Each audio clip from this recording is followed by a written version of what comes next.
Here you go. All right. Can we see this? We can. Okay. There's a reason why I'm posting this up on the screen here. All right, there we go. Because the responses to this are just as important as the hypothetical here. I have put this out before on several occasions, and I decided I was going to reheat it once I saw the whatever video clip right there. So this is what it was, okay? This is the hypothetical situation, and I know I shouldn't use allegory. I know I shouldn't use metaphor. I understand. I committed the cardinal sin of social media, which is never use allegory, sarcasm, metaphor, poetry, prose, hyperbole, anything that can possibly be misinterpreted in the most literal fucking sense. That don't use that, right? That's a maxim. Okay, if you met a woman who had every green flag you could hope for, and I'm posing this to the chat right now. Gorgeous, fit, loving, loyal, dressed modestly, no debt, no tattoos, no cosmetic surgery, nurturing, submissive, religious, but her one stipulation is that you can never have sex with her. Would you marry her? Now, of course, I had to follow this up because I knew it was coming. So this is what I also added to this. Presume that you can have as many children as you want via artificial insemination. She'll be affectionate and loving and never cheat on you, but you can never have sex with her. Do you marry her? Now, that's the hypothetical. That's the, and I know people hate hypothetical questions because what do you think? Now, what do you think the responses were? Well, I wouldn't do it. Well, will she let me bang other girls? That was the next one. Now, of course, that's coming. Now, here's why I didn't put that out there, because I knew that was coming out, right? I deliberately left off the qualifier that perhaps you could just go outside the marriage and fuck other girls, right? She'll be loyal to you to a fault. Would you marry her even if you could go fuck other girls? Okay. And I left that open because I knew it was going to happen, because that was the number one thing. Well, if I could fuck other girls, then yes, I would marry her. So if you could have a string of fuck buddies and you had a loving, wonderful, loyal wife, as I said, with meets all those qualifications, all your ideal chick, she's a virgin, right? Whatever you want that ideal chick, but the only thing you can't do is ever put your dick in her. Would you marry that girl? You'd be surprised. I've asked this. This is actually something I put as a hypothetical way, way, way long ago in the foggy days of the So Suave boards when I was a moderator on the forums there. This was like the early to mid 2000s. I posed exactly this same question. And I've done it throughout the years in other, like I think I put it in comment threads or something on the Rational Mail. But it's interesting to see with time how people will answer this. There's another hypothetical question that I always throw out there too, which is like, if you could take a pill that would completely eliminate your sexual desire, would you take that pill? Meaning you could now get the things done that you want to get done, right?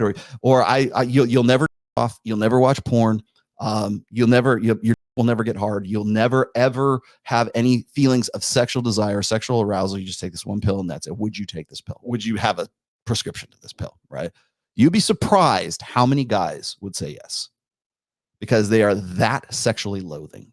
They are that sexually destitute, or they have a misconception about how important sex actually is to their own well-being and to their own drive. Because I'm of the opinion that without your sex drive, you're unmotivated. Most people don't want to do anything. That's incentive. It's part of being human. Your sex drive is part of being human. Essentially, what I'm saying is, would you cut off part of yourself that would make you less human if you thought it was going to solve some problem? Because I see this all the fucking time, especially from like sort of red pill moralists and everything.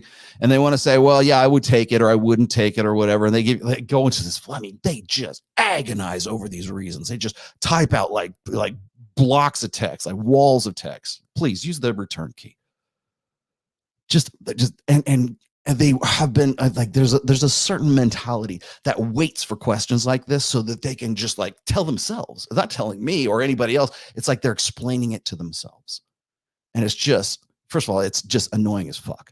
And then second of all, it's like, you don't understand because, well, first of all, you're probably a guy who doesn't fuck in the first place, but you don't understand how intrinsic the male sex drive is to your own success. So when I hear like Andrew, or when I hear like, when I hear people like sort of moralizing about, so I would never do that. That's degenerate. That's not virtuous. That's not honorable. That's not. Yeah, but it's necessary. You need that. You need that to grow. Literally, you need that to not. God damn it! Ah, you got me. You can't talk about dicks without like those kind of puns every now and then. All right. So why is this such a big deal, right? Why is this? Why would anybody have a problem with? Okay, so here's some of the responses, and a lot of these are just sort of like repeats over and over. Now, Devil Fruit Loaf, of course, he quotes me: "Sex is the glue that holds a relationships and associations together." Yes, it's also a motivator. It's a prime motivator for guys to do things. What was I forget the comedian's name who said that? Was it Kevin Hartman? Kevin Hart said this. If a woman would fuck in a cardboard box, a man would never buy a house. Like, that's more or less true. Like, it's what motivates us, what drives us. I mean, Sigmund Freud was saying that all energy is sexual, and I mean energy as in like motivation and incentives, right? There we go. Depends. Can I have sex with someone else? I said no. They're like, makes no sense. Good negotiations give concessions and don't give wild demands. Him foregoing his innate mating strategy for vibes is a wild deal. Okay, so I said that. What was the rest of these saying? Do I at least get oral? No, you don't. You get no sexual satisfaction from this woman whatsoever, even though she is in every other facet, every other detail. She is perfect, but she won't fuck you. And you get no orgasms. You get no wait. I'm like, man, well, sometimes you don't get no hoes, man. You get no hoes. Nope. Okay, see, that's good. Now I love this one. Or did you forget to stipulate that sex would be allowed after marriage? No, you literalist spurg. That's what I said. Don't be a literalist spurg. See, that's what I mean. It's like you can't use hypotheticals. You can't use metaphors. You can't use anything that requires anybody to have some sort of abstract thinking or some kind of fucking nuance. And I knew this was coming. I can't say that I didn't, but the thing is like, I think a lot of people when they see this, like, and by the way, I have gotten into it about this exact same topic or this exact same like line of questioning, I guess, with women just as much as like the sort of like more moralistic, power moms. I remember talking to I think it was on one of Pat Campbell's terrestrial radio shows, and I was on there and I said something to the effect of like, sex is the glue that holds relationships together. And oh my God, because you got to remember that his terrestrial radio show was in Tulsa, Oklahoma. And that's the buckle of the Bible Belt, or I don't know, it's definitely in the Bible Belt, right? And the ladies in the studio lost their fucking minds. Carly was Pat's producer, and man, she jumped on the show immediately. She said, "What do you mean? What?" And I said, "Look," I said, "what defines your relationship with her?" Because she was married, right? I said, "What defines your relationship with your husband?" I said, "That is unique to your marriage. That is not necessarily unique to anything else." And I explained. I said, "Look, I love my mom, I love my wife, I love my dogs, I love my brother, I love my friends, and everything like that. But I only fuck my wife." That is a defining feature of my marriage is we are having sex. It is that fucking important. And I think what happens is when women get into like a relationship, a long-term relationship, and it starts to become routine and it starts to become something that's sort of a given. And I know he's going to be there and we're going to fuck on Friday nights and have sangria or whatever the fuck we're going to have. Right.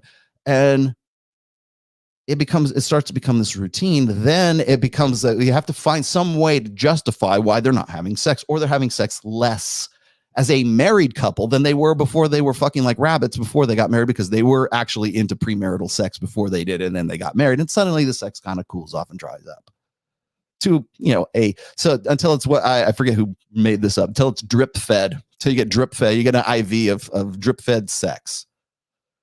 And I'm going to show you some statistics today. I'm going to get into a few. It's just some of this stuff is not going to speak well for modern marriage today. Sorry, moralists, but we're going to get into where we are going to go there today. And the reason we're going to go there is because I'm kind of sick of this bullshit line about like, oh, well, when you're married, you have more sex. Not really. Not really. That might have worked in the 20th. You might have been right in the 20th century. Not in the 21st century. Not with access, not with mass media, not with communication, not with social media, not anymore. And I'm sick to, and because if anything to say about that, and I'm not hoping it's this way. I'm not endorsing this. I'm just pointing out the facts. And if you can't have a conversation about these facts, if you can't have a conversation about these questions, then what the fuck are you doing online? What are you doing trying to be an influencer? What are you doing trying to convince people or give advice, whatever the fuck it is that you're doing? Because I don't know why you're here if that's the case. Because really what happens is even when I just bring up, I ask uncomfortable questions that conflict with people's like ego invested beliefs in their religion and their belief sets and everything else. That's when they lose their mind when I say sex is the glue that holds relationships together. And then, oddly enough, Carly came around and says, you know what, you're kind of right. After that, it took a while. I knew I had to go through we had to jump in the ring for a few rounds. But I knew that was good. I've been talking about this for God knows how long. And there's a reason I've been talking about this for a while. I think what happens is I think people really, really, really want you to get married. They really, really want you to have lots of babies and save the West and increase the fertility rate. And I'm going to tell you, dude, it's fucking over. It has been over for a long time. If the time to start worrying about the fertility rate being under replacement in the United States, the time to have been worrying about that was right around 1975, because that's when it dropped below replacement. If you go and you look at this, I've got the stats, I've got the bar graphs. It dipped. It's only ever risen above, or risen to, I should say, replacement level. I think it was like in the mid 80s, and then it just plummeted because nobody's getting married. Marriage doesn't seem like such a great deal anymore. That's why. So I was another Twitter thing I was sort of dealing with was some other chick was saying like, oh, we need to, I forget her name. I don't want to say, it wasn't like Ashley St. Clair, it was someone else saying something to the effect like, we need to find a new way to incentivize marriage so we can take it from the clutches of the clutches of those red pill guys and Pearl. God damn it. I'm so glad Pearl's exiting the scene right now. Did you guys see the video that she did?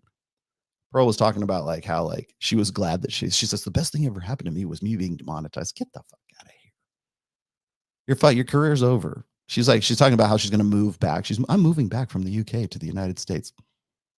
Bravo. Go back and living with her mom, or living with her parents again. Excellent. You go, girl. I'm happy to see it. I'm happy to see you fail. And she's got a new boyfriend or something too. Imagine that. We're going to get to that topic later. I got to talk about Fresh and Fit too a little bit later. But anyways, let me push this up here a little bit more. There we go. So nope. Wouldn't do it. No, sir, I couldn't. But it also makes a great point. Thank you. At least somebody got it. Hell no, never. How would she bear me the stallion that will mount the world? Well, as I said, Mike Steele, that you can still have children with her artificially. No, she would make a great assistant though. Exactly. Take away the sex and she's an assistant.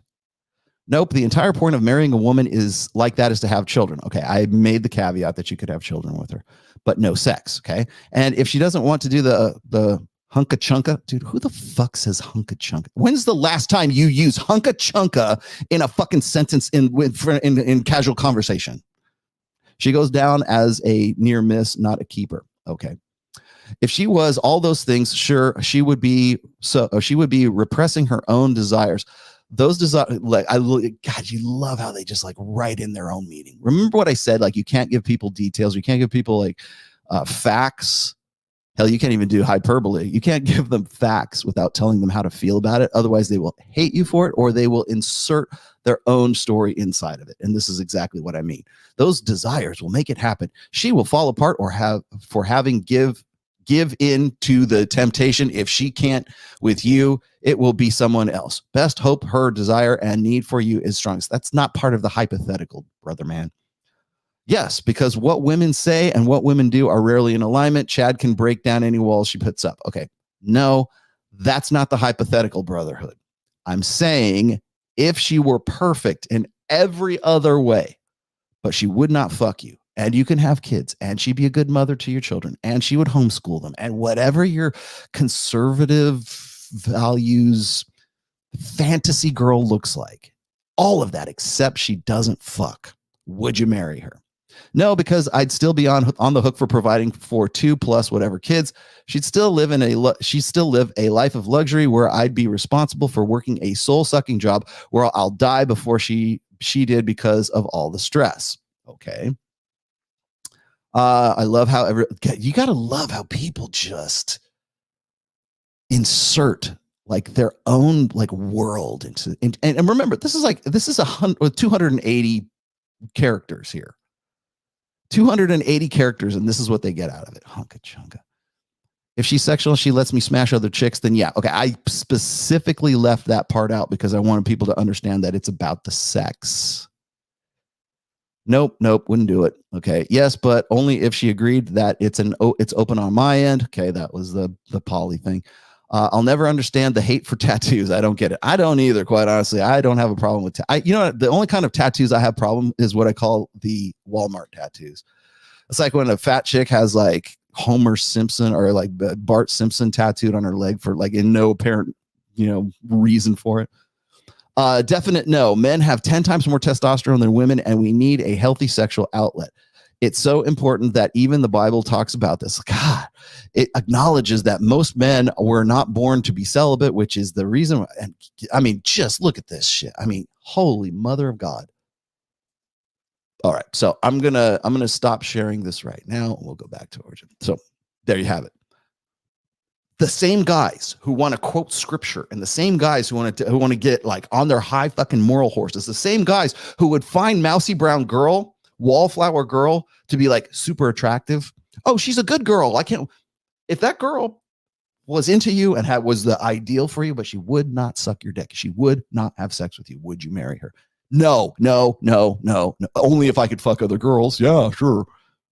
No, she's not perfect. She wouldn't be that. And then they'll insert whatever story they want to as to why that wouldn't work. And the reason why they're putting those stories in there is because they understand it's that whole hypothetical, by the way. And as I said, I've been doing this for 20+ years. That whole hypothetical forces those guys to understand that sex is a need. Sex is necessary in a relationship, in a fuck buddy situation, in a marriage. Sex defines the fucking relationship.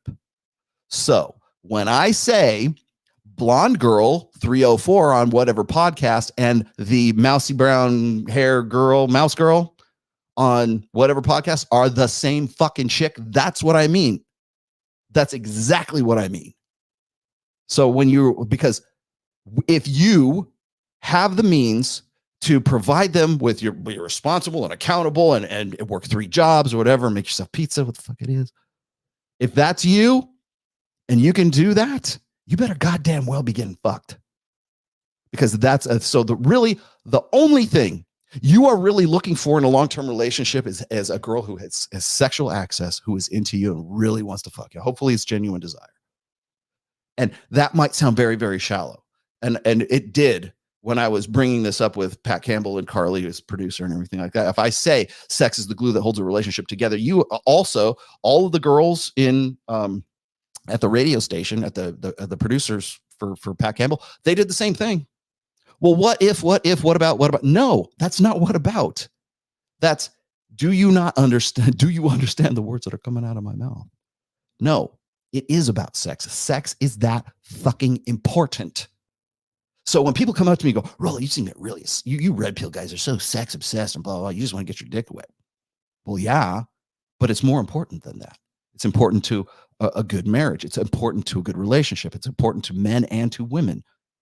I don't think it's in any way, oh, you guys are just obsessed over sex. No, yeah, because it's that important. Yes. I know this very simple sexual act. And that's why when I go and I see like people like Lila Rose and the rest of these people who want to explain like sex in the context of like Catholicism or something like that. And it's like, well, I have literally read tweets and I have heard like men and women say this, that any sex that is not for procreation is a drug addiction. Really. That's so here we are in the middle of my watch says it's 2024. It's not a bad thing to enjoy fucking. Really. It's okay. It's okay to be into fucking. Really is. Okay. I'm not saying go out and the porn. I'm not saying anything. I'm not endorsing anything weird or degenerate. I'm just saying accept the fact that sex is that important. And it's more and almost more so to guys. Because what value is that woman bringing to the relationship if you're the one who's providing every other value? If you cover all the bases except for sex, what's left? That's why they struggle to figure out. That's why value is a container word, bringing value to the table. It's a container word. So when you go and you start throwing out shit like, oh, I make my own money, I do this. I'm like, no, you don't. You do that to ensure your long-term security. If it's already taken care of, then what else do you bring to the table?